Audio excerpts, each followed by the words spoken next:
আসসালামু আলাইকুম মনুরা। আইজগো মুই কি লই আইছি দেহ দেহ রসগোজা পিঠা লই আইছি রসগোজা পিঠা। এইটা যে এত মজা এত মজা এক্সের মজা কি আর কম। দেখতে একেবারে সন্দেশের নাহান লাগতাছে না। চলো তোমগো লগে আজকে এই রসগোজা পিঠার রেসিপি শেয়ার করি। যারা খাও নাই তারা একবার খাইলে কবে বারবার খামু। প্রথমে একটা পাইলা নিয়ে নেবো। পাইলার ভিতর লবণ দিয়ে পানি দিয়ে জাল দেবো। তারপরে পানিটা একটু বলক উঠলে এর ভিতরে দিয়ে দেবো 2 কাপ চালের গুঁড়া আর 1 কাপ ময়দা দিয়া গুঁড়া গুঁড়া গুঁড়া গুঁড়া গুঁড়া দেবো। আমি অবশ্য অত বরিশাইলা ভাষা জানি না, তারপরেও তুমগো লগে শেয়ার করতেছি। ভুল ত্রুটি হলে ক্ষমা সুন্দর দৃষ্টিতে দেখো মনুরা। তো দেখতেই আছো কেমনে এই চালের গুঁড়াটা সিদ্ধ করে নেওয়া হইতাছে। বুঝছো মনুরা, অনেক গুঁড়া নাডা দিয়ে চালের গুঁড়াটা সিদ্ধ করতে হইব। তো এখানে সিদ্ধ করে নেওয়া হইতাছে, গুঁড়া নাডা দিয়ে নরম করে নেওয়া হইতাছে। এখন নামাইয়া একটু ঠান্ডা হইলে এটারে হাত দিয়া চটকাইতে হইব, মানে মাখাইতে হইব। এই পিঠার আসল রহস্যই হইল হাত দিয়া অনেক মুথা লাগবো। হাত দিয়া যত মুথা যাইব তত ভালো হইব, বুঝছো বুঝছো তোমরা। তারপরে 2টা টোস্ট বিস্কুট ভিজায় রাখা হয়েছিল পানিতে, ওই টোস্ট বিস্কুটটা দিয়া তারপরে আবার মাখান শুরু হইল। চালের গুঁড়ার সাথে ভালো মতো টোস্ট বিস্কুটটারে মাখায়া নিতে হইব, মিশাইয়া নিতে হইব। তোমরা দেখতেই আছো কেমনে মাখানো হইতাছে।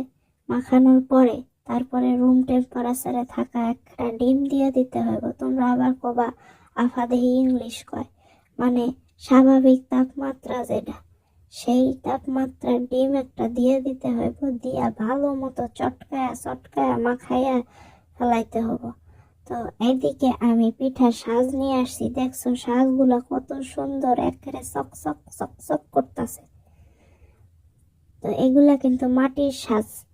তো আমরা পরিষ্কার কইরা নিছি প্রথমে, এরপরে এখানে তেল ব্রাশ কইরা নেওয়া হইতাছে, তাহলে আরো চকচকা হইব চেহারাটা একেবারে সাজটার। এটা আমার জন্মেরও আগের 22-23 বছর আগের এই সাজ এখনো অক্ষত আছে। কয়া লাগে পোড়া মাটির ফলক। পরে ওই ময়ানডারে হাত দিয়া গোল গোল কইরা ঘুরাইয়া রুটির মতো কইরা নিয়া তারপর ওই সাজের মাঝখানে দিয়া ডিজাইন করতে হইব। তো তোমরা চাইলে হাত দিয়েও ডিজাইন করতে পারো, আমরা অত পারদর্শী না। কাটা দিয়ে, খেজুরের কাটা দিয়েও ডিজাইন করা যায়, চামচ দিয়েও ডিজাইন করা যায়। আমি অবশ্য একটা করছিলাম। তো এই যে আমি এই জায়গায় একটা ডিজাইন করতেছি সাজ দিয়া, আর পরে হাত দিয়া করছিলাম, আর আমার মা ওইদিকে সব ডিজাইন করছে। কত সুন্দর হয়েছে, বেমালা চকচকা। তা আমার মা কইল এটা বলে সুন্দর হয় নাই, বেশি চ্যাপটা হয়ে গেছে। তাই আমি আবার একটা করলাম ভালো মতো। আমার মা আবার তুমগো দেখায় দিতেছে যে কেমনে করে বানাইতে হইব। সবাইরে কিন্তু আমি আগেই বলছি আমি বরিশাইলা ভাষা অত পারি না। প্রথমে একটু শুরু করছিলাম বরিশাইলা ভাষা দিয়ে, সব ভাষা মিলাই বলি যেইটুকুই পারি, কারণ বরিশাল আমার দাদা বাড়ি, তো এর জন্য। দেখছো কত সুন্দর বানানো হয়ে গেছে। এখন এইগুলারে একটা একটা তেলের ভিতর দিয়া ভাজতে হইব, লাল লাল করে ভাজতে হইব। আর চুলার জালটারে কমাইয়া রাখতে হইব। আস্তে আস্তে অনেক সময় নিয়ে ভাজতে হইব, যাতে ভিতরে কোনো কাঁচা না থাকে। কাঁচা থাকলে কিন্তু ভিজবে না, ফুলবে না, কিছুই হবে না। এই যে দেখছো আমি কিন্তু আবার ফরিদপুরের ভাষা কইয়া ফেলাইছি, তোমরা ক্ষমা সুন্দর দৃষ্টিতে দেখো। তো এই যে দেখছো বেমালা কত সুন্দর পিঠাগুলা ভাজা হয়ে যাইতাছে। আমার তো এই যে ভাজা পিঠাই খাইতে অনেক মজা লাগে। দেখতে কত সুন্দর হয়েছে। ওই পাতাটা কিন্তু আমি বানাইছি, গাছের পাতা সবুজ, গাছের পাতা সবুজ, এটা অবশ্য লাল পাতা।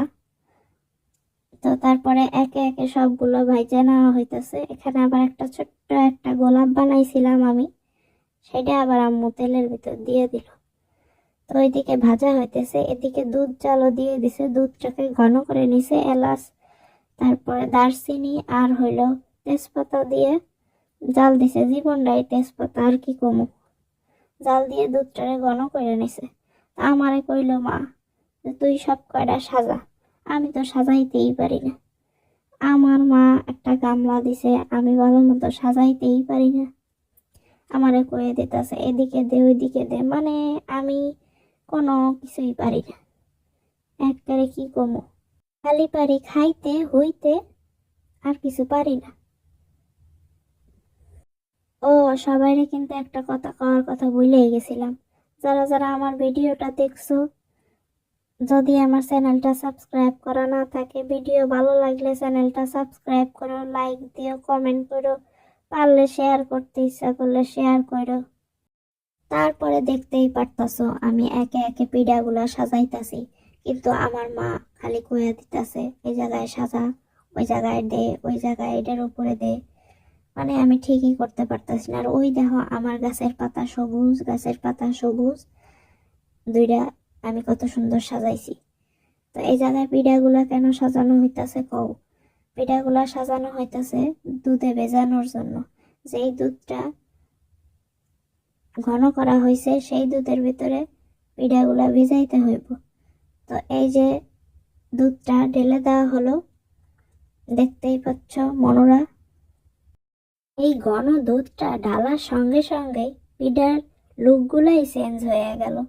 কত সুন্দর যেন লোভনীয় লাগতেছে। আসলে দুধটা অনেক ঘন করা হয়েছে, তো তোমরাও ঘন করে নিবা, তাহলে ভালো হবে, মজা লাগবে। তো তারপরে এই দুধের ভিতরে আম্মু একটু গুড় দিয়ে দিল, কারণ শীতের দিন খেজুরের গুড় না দিলে কি পিঠা পিঠা হইব নাকি?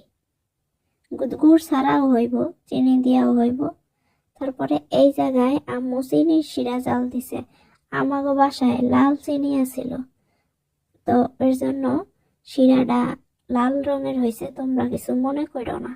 তারপর একে একে সব পিঠাগুলা দিয়ে দিল আম্মু। কত সুন্দর লাগতেছে দেখছো। এখন এগুলারে ডাইকে রাখতে হইব একদম 2 ঘন্টার জন্য। আর সারা রাত ডাইকে রাখলে তো কোনো আমার আর ধৈর্য কুলাইতেছিল না। পিঠাগুলা দিয়ে কি লোভনীয় হয়েছে দেখতেই পারতাছো তোমরা।